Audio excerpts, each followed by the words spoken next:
Hey guys and welcome back to best car picks. അങ്ങനെ കുറച്ച് കാലത്തെ കണ്ടിന്യൂസ് ആയിട്ടുള്ള ലീക്സിന് ശേഷം നമ്മുടെ പുതിയ ഹ്യുണ്ടായി i20 അതായത് 4th ജനറേഷൻ i20 അങ്ങ് ബ്രസീലിൽ ലോഞ്ച് ചെയ്തിട്ടുണ്ട്.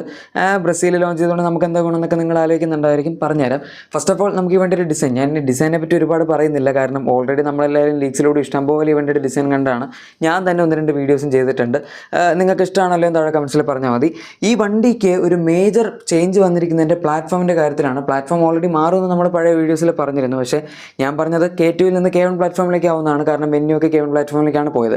ഈ വണ്ടി അവർ നേരെ തിരിച്ച് നമ്മുടെ സെൽറ്റോസ് K2 മാറി K3 എന്ന് പറഞ്ഞല്ലോ, ഈ വണ്ടി അവർ K2 നിന്ന് K3യിലേക്കാണ് കൊണ്ടുപോയിരിക്കുന്നത്. അതുകൊണ്ട് തന്നെ ഡയമെൻഷൻസ് കുറച്ച് കൂടിയിട്ടുണ്ട്. ആൻഡ് അത് നല്ലതാണോ എന്ന് ചോദിച്ചാൽ എനിക്കറിയില്ല, കാരണം ഇവിടെ ഇന്ത്യയിലൊക്കെ ഇനി ഇറക്കുന്ന സമയത്ത് അവരിന് എന്താ ചെയ്യാൻ പോകുന്നതെന്ന് പറയാൻ പറ്റില്ല. 4.1 മീറ്റേഴ്സിന് മുകളിൽ ലെങ്ത് ഉണ്ട്. കറക്റ്റായിട്ട് പറഞ്ഞാൽ 4130 mm ആണ് ഈ വണ്ടിയുടെ ലെങ്ത് വരുന്നത്. ഈവൻ വിഡ്ത്ത് ആണെങ്കിലും 1780 mm ഉണ്ട്. അത് ഈ സെഗ്മെന്റിൽ ഏറ്റവും വലുതാണ്. അതുപോലെ നമുക്ക് ഹൈറ്റ് വരുന്ന 1495, അത് കുഴപ്പമില്ല. വീൽ ബേസ് 2580 mm കിട്ടുന്നുണ്ട്. അതും ഈ സെഗ്മെന്റിൽ വൺ ഓഫ് ദി ബെസ്റ്റ് ആണെന്ന് നമുക്ക് പറയാം. സപ്പോമീറ്റർ ആയിട്ടും ഇത്രയൊക്കെ ഡയമെൻഷൻസ് അവർക്ക് കൊടുക്കാൻ പറ്റുമെങ്കിൽ, സപ്പോമീറ്റർ മീൻസ് ഇന്ത്യയിലേക്ക് വരുമ്പോൾ ഇനി ഇവർ സപ്പോമീറ്റർ ആക്കണം, അതാണ് ഒരു വലിയ പ്രശ്നം. ഈ ബോഡി ക്ലാഡിംഗ് ഒക്കെ കുറച്ച് ട്രിം ചെയ്ത് കഴിഞ്ഞാൽ ചിലപ്പോൾ അവർക്ക് ആക്കാൻ പറ്റിയിരിക്കും. പക്ഷേ ഫോക്സ് വാഗൻ്റെ പോളോയ്ക്ക് ഇതിനേക്കാൾ ലെങ്ത് കുറവാണ്. എന്നിട്ടാണ് അവർ പറയുന്നത് അയ്യോ നമുക്ക് മാറ്റാൻ പറ്റില്ല, അതുകൊണ്ട് നമ്മൾ ഇറക്കില്ല എന്ന്. ഇനിയിപ്പോൾ ഹ്യുണ്ടായി ആ ഒരു തീരുമാനത്തിലേക്ക് പോകുമെന്നറിയില്ല, കാരണം നിലവിലിപ്പോൾ ഇത് ബ്രസീലിൽ മാത്രമേ ഇറങ്ങിയിട്ടുള്ളൂ, ഇന്ത്യയിലല്ല ഇറങ്ങിയിരിക്കുന്നത്. K1 ആക്കിയിരുന്ന പ്രശ്നമൊന്നും ഇല്ലായിരുന്നു. എനിവേ അത് പോട്ടെ. നമുക്ക് വീൽസ് ഇറക്കാം. ഇതിനകത്ത് ബ്രസീൽ വരുന്ന 17 ഇഞ്ച് വീൽസാണ്. ഞാൻ നേരത്തെ പറഞ്ഞായിരുന്നു നമുക്ക് ഇന്ത്യയിൽ 16 ഇഞ്ച് തന്നെയാണ് കിട്ടാൻ സാധ്യതയുള്ളത്. ഇനിയിപ്പോൾ എങ്ങാനും എൻലൈൻ മോഡൽസിലേക്ക് വരുമ്പോഴേക്കും ഒരു കുറച്ചും കൂടെ എക്സ്ട്രാ സ്പോർട്ടി ആയിക്കോട്ടെ എന്ന് വിചാരിച്ച് 17 ഇഞ്ച് കാണുന്ന ലോ പ്രൊഫൈൽ ടയർസ് കൊടുത്താലേ ഉള്ളൂ. പക്ഷേ ഇത് ഇന്ത്യക്ക് വേണ്ടി കുറച്ചധികം ലോ പ്രൊഫൈലായി പോകും മിക്കവാറും. നോർമലി നമുക്ക് ഈ സെഗ്മെൻറ്റിലെല്ലാം 16 ഇഞ്ച് വീൽസ് തന്നെയാണ് കിട്ടുന്നത്. പിന്നെ ഇതിൻ്റെ ORVMസിൻ്റെ ഡിസൈൻ മാറിയിട്ടുണ്ട്. ഇത് കാണാൻ നല്ല രസമുണ്ട്. പുതിയ ORVMs ആണ്. നമുക്ക് ആ ഒരു ഇൻഡിക്കേറ്റേഴ്സിൻ്റെ കവറിംഗ് ആയിട്ടൊരു ഗ്ലോസി ബ്ലാക്ക് ട്രീറ്റ്മെൻറ്റ്, ബാക്കിയെല്ലാം ബോഡി കളറും ഫിനിഷൊക്കെ വന്നിട്ട് അത്യാവശ്യം നല്ല അട്രാക്റ്റീവ് ആയിട്ടുള്ള ഒരു മോഡേൺ ORVMസിൻ്റെ ലുക്ക് തന്നെ വരുന്നുണ്ട്. പിന്നെ ബൂട്ട് സ്പേസ് അതും ഈ സെഗ്മെന്റിൽ വൺ ഓഫ് ദി ബെസ്റ്റ് ആണെന്ന് തന്നെ പറയാം. 346 ലിറ്റേഴ്സാണ് അവർ ക്ലെയിം ചെയ്യുന്നത്. പക്ഷേ അത് ഈ വണ്ടിയിലാണ്. ഇതിന് 4.1 മീറ്റേഴ്സ് ലെങ്ത് ഉണ്ട്. ഇനിയിപ്പോൾ ഇന്ത്യയിലേക്ക് വേണ്ടി അവർ ക്രോപ്പൊക്കെ ചെയ്യുകയാണെങ്കിൽ എന്താവും എന്നുള്ളത് നമുക്ക് കണ്ടറിയാം.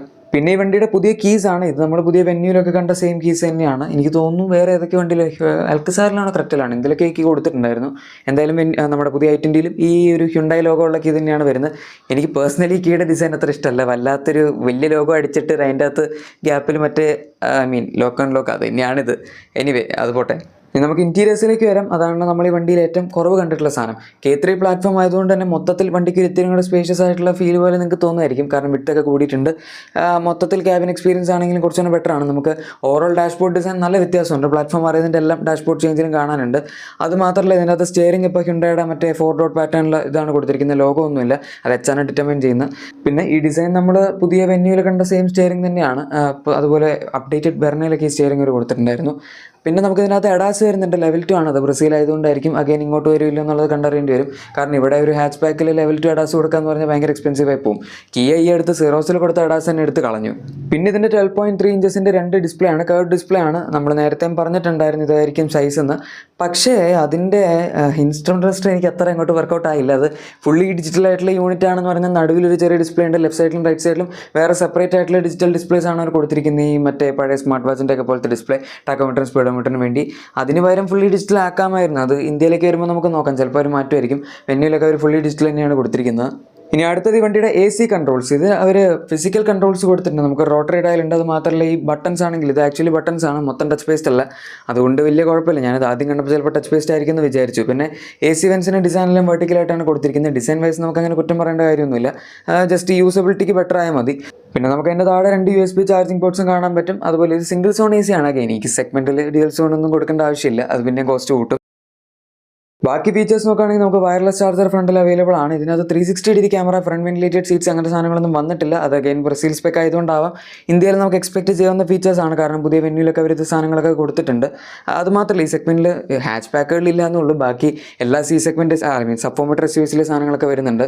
പിന്നെ ഇതിൻ്റെ ഡോർ പാഡ്സിൽ വന്നിരിക്കുന്ന ഡിസൈൻ ചേഞ്ച് ആണ്. അത് നമ്മൾ നേരത്തെ കാണിച്ചിട്ടുള്ളതാണ്. ഇത് ലീക്കായി വന്ന സെയിം സംഭവമാണ്. ഈ കൺട്രോൾസ് നിങ്ങൾ കണ്ടിട്ടില്ലായിരിക്കും. നമ്മുടെ പവറിൻ്റെ കൺട്രോൾസ്, മിറർ അഡ്ജസ്റ്റ്മെൻറ്റ്സ്, അതുപോലെ ഡോർ ഹാൻഡിൽസിൻ്റെ ഇൻസൈഡ് ഡിസൈൻ വ്യത്യാസം വന്നിട്ടുണ്ട്. ഡോർ പാഡ്സിലാണെങ്കിലും സോഫ്റ്റ് ടച്ച് മെറ്റീരിയൽസ് ടോപ്പിലും അതുപോലെ നമ്മൾ കൈവയ്ക്കുന്ന സ്ഥലത്തുമായിട്ട് കൊടുത്തിട്ടുണ്ട്. അതും കാണാൻ അത്യാവശ്യം രസമുണ്ട്. ഈ വണ്ടിയിൽ ഒരു ബോസിൻ്റെ 8 സ്പീക്കർ ഓഡിയോ സിസ്റ്റം കൊടുത്തിട്ടില്ല. നമുക്ക് ഇന്ത്യയിൽ വരുമ്പോൾ എന്തായാലും അതുണ്ടാവും. പിന്നെ ഡ്രൈവർ സീറ്റിൻ്റെ ഡിസൈൻ ഓർ സീറ്റ്സിൻ്റെ ഡിസൈൻ ബ്രസീൽ സ്പെക്ക് വണ്ടിയിൽ ഇങ്ങനെയാണ് വരുന്നത്. സീറ്റ്സിൻ്റെ ഡിസൈൻ നമുക്ക് ഇവിടെ വ്യത്യാസം ഉണ്ടാവില്ല, പക്ഷേ ഇത് ബ്രസീൽ സ്പെക്ക് ആയതുകൊണ്ട് ഇതിനകത്ത് ഇലക്ട്രിക് അഡ്ജസ്റ്റ്മെൻറ്റ് കൊടുത്തിട്ടില്ല. നമുക്ക് ഇന്ത്യയിൽ മിക്കവാറും ഒരു 4-way ഇലക്ട്രിക് അഡ്ജസ്റ്റ്മെൻ്റ് എങ്കിലും ഡ്രൈവർ സൈഡിൽ കൊടുക്കാൻ സാധ്യതയുണ്ട്. കാരണം നമുക്കിപ്പോൾ പുതിയ വെന്യൂലൊക്കെ സംഭവം കിട്ടുന്നുണ്ട്. പിന്നെ ഹ്യുണ്ടായി പൊതുവെ ഇന്ത്യയിൽ മാക്സിമം ഫീച്ചേഴ്സാണ് കൊടുക്കാൻ ശ്രമിക്കാറ്. അതുകൊണ്ട് ഇതിപ്പോൾ ബ്രസീൽ മാർക്കറ്റ് ആയതുകൊണ്ടാണ് അവർ കുറച്ചൊന്ന് ഫീച്ചേഴ്സ് പിടിച്ചിരിക്കുന്നത്. നമുക്ക് ഇന്ത്യയിൽ എപ്പോഴും ബ്രസീൽ മാർക്കറ്റ് വെച്ച് കമ്പയർ ചെയ്യുമ്പോൾ കുറച്ചുകൂടി കൂടുതൽ ഫീച്ചേഴ്സ് കിട്ടാറുണ്ട്. പിന്നെ റിയർ സീറ്റ് എക്സ്പീരിയൻസ് എടുക്കുകയാണെങ്കിലും ഇതിനകത്ത് സ്പേസ് ഉണ്ടെന്നൊക്കെ ആൾക്കാർ ചോദിച്ചിട്ടുണ്ടായിരുന്നു. K3 പ്ലാറ്റ്ഫോം ആയതുകൊണ്ട് തന്നെ വണ്ടിയുടെ സ്പേസ് എന്തായാലും കൂടിയിട്ടുണ്ട്. പിന്നെ നമുക്ക് സെൻട്രൽ ആംറസ്റ്റ് ഒന്നും ഈ വണ്ടിയിൽ കിട്ടുന്നില്ല, അത് അഗൈൻ ഇന്ത്യയിലേക്ക് വരുമ്പോൾ എക്സ്പെക്ട് ചെയ്യാം. പക്ഷേ 3 അഡ്ജസ്റ്റബിൾ ഹെഡ് റെസ്റ്റുകൾ, 3-point സീറ്റ് ബെൽറ്റ്സ്, അങ്ങനത്തെ സാധനങ്ങളെല്ലാം വരുന്നുണ്ട്. അതുപോലെ തന്നെ നമുക്ക് സെൻട്രൽ ആംറസ്റ്റ് ഫ്രണ്ടിൽ വരുന്നുണ്ട്. അതുപോലെ തന്നെ ബാക്കിലായിട്ട് നമുക്ക് റിയർ AC വെൻസർ കൊടുത്തിട്ടുണ്ട്. ഒരു ചെറിയ Type-C ചാർജിങ് പോർട്ടും കൊടുത്തിട്ടുണ്ട്. അതിനവിടെ നമുക്ക് സ്റ്റോറേജ് സ്പേസും അവൈലബിൾ ആണ്. സോ മൊത്തത്തിൽ റിയർ സീറ്റ് എക്സ്പീരിയൻസ് കുഴപ്പമൊന്നുമില്ല. ഇനി എഞ്ചിൻ ഓപ്ഷൻസിൻ്റെ കേസ് എടുക്കുകയാണെങ്കിൽ ബ്രസീൽ ആയതുകൊണ്ട് തന്നെ അവർക്ക് അവിടെ 1 ലിറ്റർ ഫ്ലെക്സ് ഫെയിൽ എഞ്ചിൻ മാത്രമേ വരുന്നുള്ളൂ.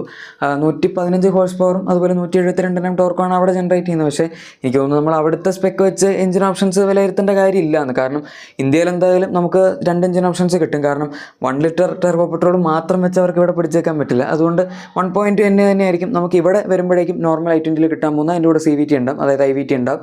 പിന്നെ നമുക്ക് 1 litre turbo petrol N-line models എടുക്കുകയാണെങ്കിൽ കുറച്ചും കൂടെ ഒരു സ്പോർട്ടി പെർഫോമൻസും കിട്ടുന്ന രീതിയിൽ എക്സോസ് നോട്ടൊക്കെ ഒന്ന് ട്വീക്ക് ചെയ്ത് നമുക്ക് മാനുവൽ ട്രാൻസ്മിഷൻ 6 സ്പീഡ് ഉണ്ടാവും. അതുപോലെ 7 സ്പീഡ് ഡ്യുവൽ ക്ലച്ച് ഓട്ടോമാറ്റിക് ഉണ്ടാവും. അതിൻ്റെ കൂടെ അവർ മറ്റേ സ്റ്റിഫർ ഡാമ്പേഴ്സ്, സ്പ്രിങ്സ് അങ്ങനെ സാധനങ്ങളെല്ലാം ആഡ് ചെയ്തിട്ടായിരിക്കും നമുക്ക് N-line മോഡൽ ഇവിടെ തരുന്നത്. സോ അതാണ് ആ കേസ് വരുന്നത് നമുക്ക് എഞ്ചിൻ ഓപ്ഷൻസിൻ്റെ കാര്യം.